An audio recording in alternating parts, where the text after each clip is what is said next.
नमस्कार, स्वागत है दोस्तों आप सबका। कैसे हैं आप सब? आई होप कि आप सब अच्छे होंगे। और आज का सेशन बहुत खूबसूरत होने वाला है और आप तमाम दोस्तों का एक बार फिर से स्वागत है। और आज इस सेशन में हम लोग 30 ऐसे इम्पोर्टेंट जीके के प्रश्न को लेंगे जो सभी प्रतियोगी परीक्षाओं के लिए अत्यंत ज़रूरी है, चाहे बीपीएससी हो या कोई भी एग्ज़ाम हो। क्योंकि जीके जनरल नॉलेज एक ऐसा सब्जेक्ट है जिसका कोई अंत नहीं होता। तो बेहतर जानकारी के लिए देश में आयोजित विभिन्न प्रतियोगी परीक्षाओं में पूछे जाने वाले प्रश्नों के प्रकार के आधार पर सामान्य ज्ञान क्विज यहाँ पढ़ें। वर्तमान और स्टैटिक घटनाओं पर आधारित सामान्य ज्ञान क्विज जो सरकारी नौकरी की परीक्षाओं के लिए तैयारी करने में मदद करेगी। जनरल नॉलेज, सामान्य ज्ञान, लुसेंट सामान्य ज्ञान। तो चलिए एक बार फिर से आप लोग को रिक्वेस्ट करूँगा, अगर आप चैनल पर नए हैं तो सब्सक्राइब कर लें। चलिए वीडियो की शुरुआत करते हैं। पहला प्रश्न आ गया, भारतीय उपमहाद्वीप मूलतः एक अंग था। जुरैसिक लैंड का, गोंडवाना लैंड का, आर्यावर्त लैंड का या अंगार लैंड का? तो इसका जो आंसर होगा गोंडवाना लैंड का। अगला प्रश्न है, दिल्ली में स्थित शांतिवन समाधि किसके लिए? इंदिरा गांधी की, जवाहरलाल नेहरू की, लाल बहादुर शास्त्री की या राजीव गांधी की? तो इसका जो आंसर होगा दिल्ली में शांतिवन जो समाधि है वो जवाहरलाल नेहरू के लिए ही है।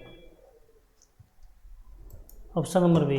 अगला प्रश्न है, अजंता की गुफाएं कहाँ स्थित है? अजंता की गुफाएं कहाँ स्थित है? इसका भी आंसर आप लोग कमेंट बॉक्स में बताएंगे। उड़ीसा, मध्य प्रदेश, महाराष्ट्र या केरल? तो इसका जो आंसर होगा ऑप्शन नंबर सी, महाराष्ट्र।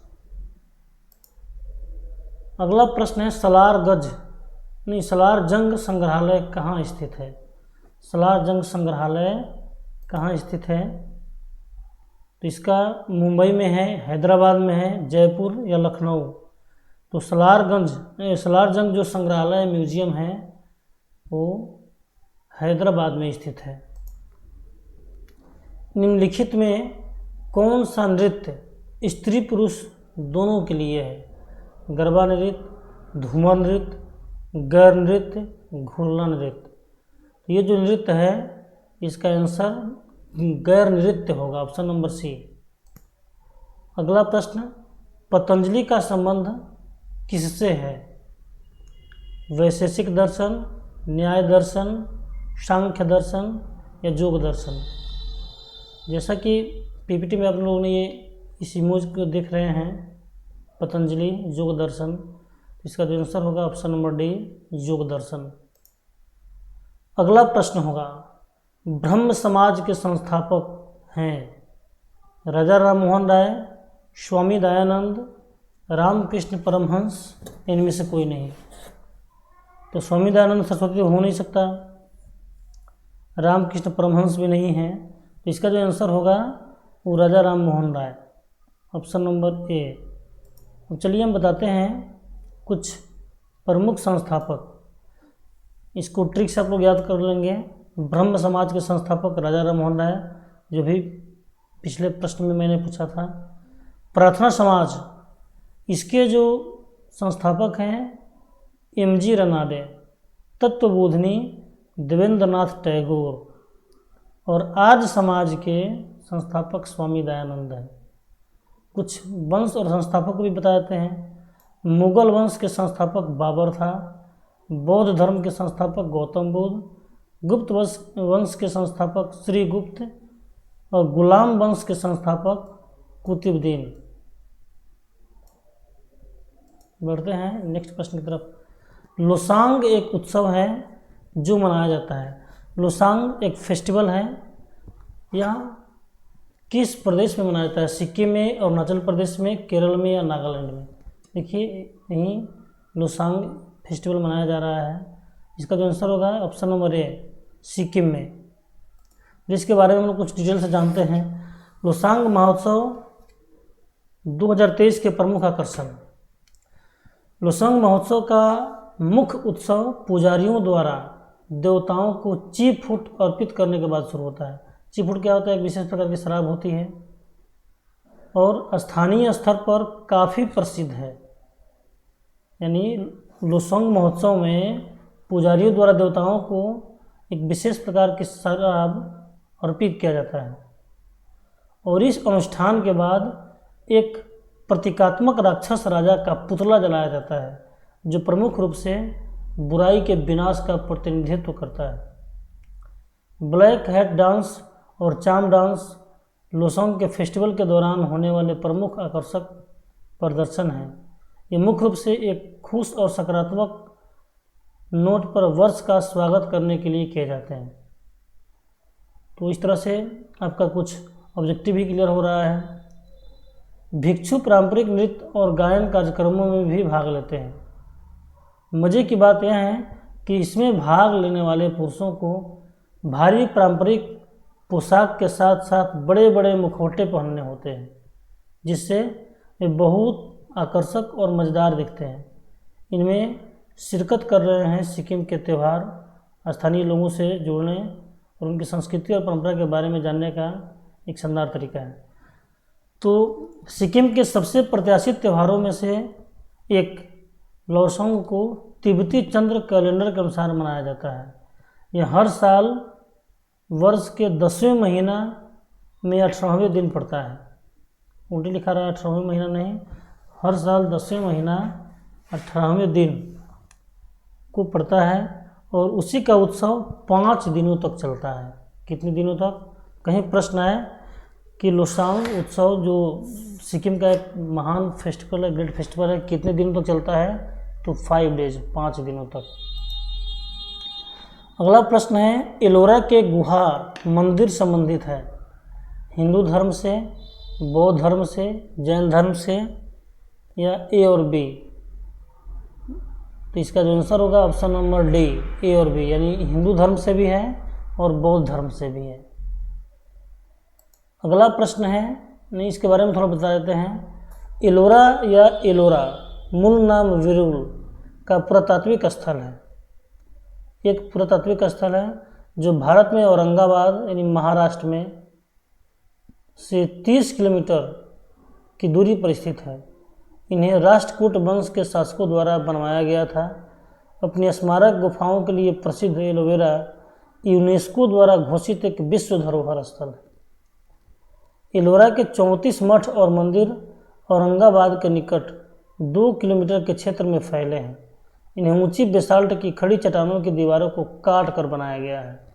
अपनी समग्रता में 2 समग्र 6 फीट लंबा 154 फीट चौड़ा यह मंदिर केवल एक खंड को काट कर बनाया गया है।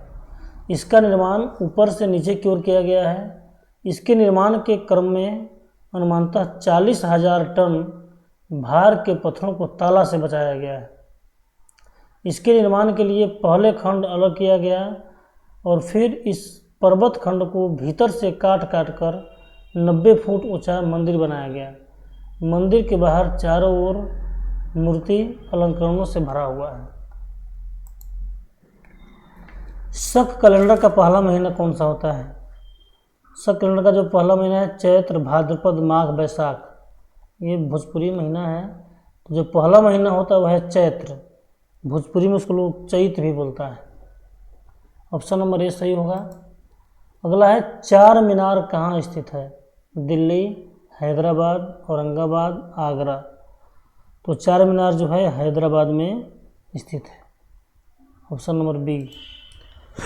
अंतर्राष्ट्रीय मजदूर दिवस कब मनाया जाता है? देखिए हमने जितना भी प्रश्न है सब में इमेज भी लगा दिया है ताकि आप लोग को याद करने में बहुत सहायक सिद्ध हो और बड़ी मेहनत से वीडियो बनता है आप लोगों के लिए। इसलिए अगर आप लोग चाहते हैं कि इस तरह की वीडियो आप लोगों के लिए लाऊं तो प्लीज़ सब्सक्राइब करें, वीडियो को अंत तक देखें और शेयर करें ताकि आपके जो मित्रगण या जो दोस्त पढ़ाई कर रहे हैं, किसी प्रतियोगी परीक्षाओं की तैयारी कर रहे हैं, तो उन्हें सहायता हो सके। अंतर्राष्ट्रीय मजदूर दिवस कब मनाया जाता है? 1 फरवरी को नहीं, 1 मार्च को नहीं, 1 अप्रैल को नहीं, 1 मई को। तो 12 का आंसर जो होगा ऑप्शन नंबर डी 1 मई। 1 अप्रैल को तो मूर्ख दिवस मनाया जाता है। नेक्स्ट प्रश्न है, नौकरशाही की नियुक्ति की प्रकृति कैसी होती है? तदर्थ, दैनिक भोगी, अस्थाई या अस्थाई? इसका जो आंसर होगा ऑप्शन नंबर डी अस्थाई। 14 नंबर है, गिरनार पहाड़ियाँ कहाँ स्थित है? देखिए गिरनार पहाड़ियों को मैंने फोटो लगा रखा है कि कहाँ है। गुजरात में है, उड़ीसा में है, गोवा में है या असम में है? तो सभी लोग जानते होंगे गिरनार की पहाड़ियाँ गुजरात में है। माइकल एंजेलो नामक वायरस विश्व में चिंता का कारण कब बना हुआ था? 1993, 1993 या 96 या 85 या 95? देखिए अभी 2020 में एक कोरोना वायरस आया था जो सारे दुनिया में, सारे वर्ल्ड में तंगी मचा कर रखा हुआ था। तो उसी तरह एक एंजेलो नामक वायरस भी पूरा विश्व में विख्यात हुआ था और चिंता का कारण बन गया था 1993 में। 15 का जो आंसर होगा ऑप्शन नंबर ए 1993। अगला जो प्रश्न है वो है, तोता ए हिंद के उपनाम से जाने जाते हैं कौन? इब्न बतूता, असीम, अमीर खुसरो या दयाराम? इसका जो आंसर होगा अमीर खुसरो, तोता ए हिंद। अमीर खुसरो कौन थे? इनका वास्तविक नाम क्या था अमीर खुसरो का? तो मोहम्मद हसन इनका नाम था, यानी ऑप्शन नंबर बी। संत के दुनिया में सितार के जादूगर नाम से किसे जाने जाते हैं? यानी who is wizard of sitar? इन संत के दुनिया में कौन है? रहीम सेन है, त्यागराज है, तानसेन है, पुरंदरदास? तो इसका जो आंसर होगा ऑप्शन नंबर ए रहीम सेन। गुरु नानक का वास्तविक नाम क्या था? गुरु नानक का वास्तविक नाम क्या था? गुरु नानक, नानक या नरेंद्र नाथ? तो गुरु नानक का जो वास्तविक नाम था वो है नानक। सिखों के पहले गुरु थे ये, गुरु नानक देव। ठीक है, गुरु नानक देव जी ने सिख धर्म की स्थापना की थी। कहीं प्रश्न है गुरु नानक देव ने किस धर्म की स्थापना की? तो सिख धर्म की। एक बालक जिसने अपना जीवन समाज में व्याप्त बुराइयों को दूर करने में लगा दिया, यानी ये बचपन से ही समाज की बुराइयों के खिलाफ थे और समाज सेवा में ये लग गए। उन्होंने पारिवारिक जीवन और सुख त्याग कर लोगों की भलाई के लिए कार्य किया। कई लंबी यात्राएं की। गुरु नानक देव की जयंती को प्रकाश पर्व के रूप में मनाया जाता है। अगला प्रश्न है, गौतम बुद्ध का वास्तविक नाम क्या था? देवदत्त, सिद्धार्थ, नरेंद्र? इनमें से कोई नहीं। तो उनका जो वास्तविक नाम था वो है देवदत्त, नहीं सिद्धार्थ। बचपन में शायद इसी देवदत्त ने एक हंस को तीर से मार दिया था और जब ये सिद्धार्थ ने देखा कि इसे कोई तीर मार दिया है, उन्होंने उसे उठाकर उसका सेवा किया। जब देवदत्त लेने आए तो बोले कि नहीं, आपने तो इसका प्राण हत्या करने का सोचा है, मैंने इसे बचाया है, तो इस पर मेरा अधिकार है, आपका नहीं। तो गौतम बुद्ध का जो वास्तविक नाम था सिद्धार्थ था। अगला प्रश्न आ गया, स्वामी विवेकानंद का वास्तविक नाम क्या था? स्वामी विवेकानंद का वास्तविक नाम विवेकानंद, नरेंद्र नाथ दत्त, देवदत्त या कृष्ण दत्त? इसका जो आंसर होगा नरेंद्र नाथ दत्त, ऑप्शन नंबर बी। अगला प्रश्न है, किसने कहा था दिल्ली अभी दूर है? तो इसका जो आंसर होगा निजामुद्दीन औलिया। इसके बारे में थोड़ा जानते हैं। दिल्ली से जुड़ी एक बहुत ही प्रसिद्ध कहावत है, दिल्ली अभी दूर है, जिसका अर्थ होता है मंजिल अभी दूर है। जैसे कि हर कहावत, लोकोक्ति या मुहावरे के पीछे कोई ना कोई कहानी होती है, वैसे ही दिल्ली अभी दूर है, इसके पीछे भी एक कहानी है। जो कि प्रसिद्ध सूफी संत हजरत निजामुद्दीन औलिया, उनके शागिर्द अमीर खुसरो और दिल्ली के तत्कालीन शासक गयासुद्दीन तुगलक से संबंधित है। दिल्ली अभी दूर है। कब शुरुआत हुआ? तो जब औलिया ने यानी निजामुद्दीन औलिया ने कहा हूज दिल्ली दुरस्त और बन गई कहावत। 1320 ईस्वी में के आसपास दिल्ली में गयासुद्दीन तुगलक की सल्तनत चलती थी, लेकिन उस वक्त दिल्ली तुगलकों से ज़्यादा सूफी हजरत निजामुद्दीन औलिया और उनके शागिर्द अमीर खुसरो के नाम से जानी जाती थी। तब खुसरो तुगलक के दरबारी थे। तुगलक खुसरो को चाहता था, मगर औलिया से चिढ़ता था। उसे लगता था कि औलिया के इर्द गिर्द बैठे लोग उसके खिलाफ साजिश कर रहे हैं। एक बार तुगलक कहीं से लौट रहा था। बीच रास्ते से ही उसने सूफी हजरत निजामुद्दीन तक संदेश भिजवा दिया कि उसकी वापसी से पहले औलिया दिल्ली छोड़ दें। खुसरो को इस बात से तकलीफ़ हुई।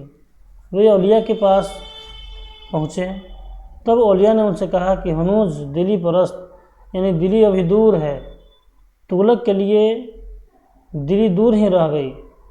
रास्ते में उसके पड़ाव और स्वागत के लिए लकड़ी के पुल पर शाही खेमा बनवाया गया था, लेकिन रात को ही भयंकर अधंड से वह टूट कर गिर गया और तुगलक की वहीं दबकर मौत हो गई थी। तो बहुत सारे इम्पोर्टेंस महत्वपूर्ण तथ्य मैंने आपको बताया, इसको आप लोग नोट कर लेंगे। मैंने मोतियों की तरह लुटा दिया है, बिखेरना आपका काम है। दुख में सब सुमिरन करें, सुख में करें न कोय। यह पंक्ति किसने कही है? तो ऐसी पंक्ति तो स्पष्ट है, आप लोग जानते होंगे, कबीरदास ही बोलते हैं। तो ये जो पंक्ति है कबीरदास की है। अगला है कर्मण्यधिकारमस्तु माम फलेषु कदाचना। किस धर्म की उक्ति है? रामचरितमानस नहीं, रामायण नहीं, श्रीमद् भगवद गीता के। तो ऑप्शन नंबर सी सही होगा। इसी में श्रीमद् भगवद गीता में कहा गया है यदा यदा ही धर्मस्य ग्लानिर्भवति भारत अत्युत्थानं धर्मस्य तदात्महम् अधर्मं सृजनात्। इस तरह का जो कुछ कहावत है, चलता है। अगला प्रश्न है किसने कहा था राम और रहीम एक ही ईश्वर के दो अलग अलग नाम हैं? कबीरदास, महात्मा गांधी, स्वामी विवेकानंद, तुलसीदास। तो बहुत सारे लोग इसको फिगर देखकर ही पहचान गए होंगे, कबीरदास। अगला जो प्रश्न है आदि शंकराचार्य का जन्म कहाँ हुआ था? कलादी, कांचीपुरम, मथुरा, काशी। तो आदि शंकराचार्य जो है इनका जन्म कलादी में हुआ था। अगर पूछा जाए कलादी कहाँ पड़ता है तो है केरल में। इस समय कलादी को कालड़ी भी बोला जाता है, कालड़ी। आदि जो शंकराचार्य थे इनके बारे में हम बताते हैं। ये भारत के एक महान दार्शनिक एवं धर्म प्रवर्तक थे। उन्होंने अद्वैत वेदांत को ठोस आधार प्रदान किया था। भगवत गीता, उपनिषदों और वेदांत सूत्रों पर लिखी हुई इनकी टीकाएं बहुत प्रसिद्ध हैं। इनका जन्म कब हुआ था? तो 508 से 9 ईसा पूर्व या 788 ईस्वी, लेकिन विवादित सन है। मृत्यु हो गई थी 477 ईसा पूर्व या 820 ईस्वी। इनके गुरु कौन थे या शिक्षक? तो आचार्य गोविंद भगवत पाद। खिताब इनको क्या क्या मिला? शिव अवतार, आदि गुरु, श्रीमद जगत गुरु, श्री जगत गुरु, धर्म चक्र प्रवर्तक। इनका धर्म कौन सा था? हिंदू दर्शन, अद्वैत वेदांत। राष्ट्रीय क्या था? नेशनलिटी तो इंडियन थे, भारतीय थे। अगला प्रश्न है ईसा मसीह का जन्म कहाँ हुआ था? बेबीलोन में, इब्र में, बेथलहेम में या बेरूत में? तो सभी लोग जानते होंगे ईसा मसीह का जन्म बेथलहेम में हुआ था। 27 का ऑप्शन नंबर सी। अगला प्रश्न है, यामिनी कृष्णमूर्ति का संबंध किस शास्त्रीय नृत्य से है? चलिए, मैंने कुछ नृत्य का फिगर दे रखा है, आप इसे पहचान कर कमेंट में बताएं। कथक, भरतनाट्यम, ओडिसी या कथकली। तो ये जो नृत्य है इसका नाम है भरतनाट्यम। ऑप्शन नंबर बी सही होगा। बिरजू महाराज किस क्षेत्र के सुविख्यात कलाकार हैं? भरतनाट्यम नृत्य के, कथकली नृत्य के, ओडिसी नृत्य के या कथक नृत्य के? इसका जो आंसर होगा 29 नंबर का डी, कथक नृत्य। अगला प्रश्न है, भारती शिवाजी किस शैली के नृत्य के लिए प्रसिद्ध है? तो इसका जो आंसर होगा मोहिनी अट्टम। तो आज के इस वीडियो में इतना ही, मिलते हैं हम अगले वीडियो में, फिर 30 प्रश्न लाएंगे इसी तरह। आप लोग देखना कितना मज़ा आ रहा है, बताइए मज़ा आया कि नहीं आया। प्रत्येक प्रश्न में मैंने फिगर लगाया था ताकि आपको याद करने में परेशानी ना हो। तो चलिए, अगर आप लोग से रिक्वेस्ट है, फिर चैनल पे नए हैं तो सब्सक्राइब कीजिए, शेयर कीजिए। धन्यवाद।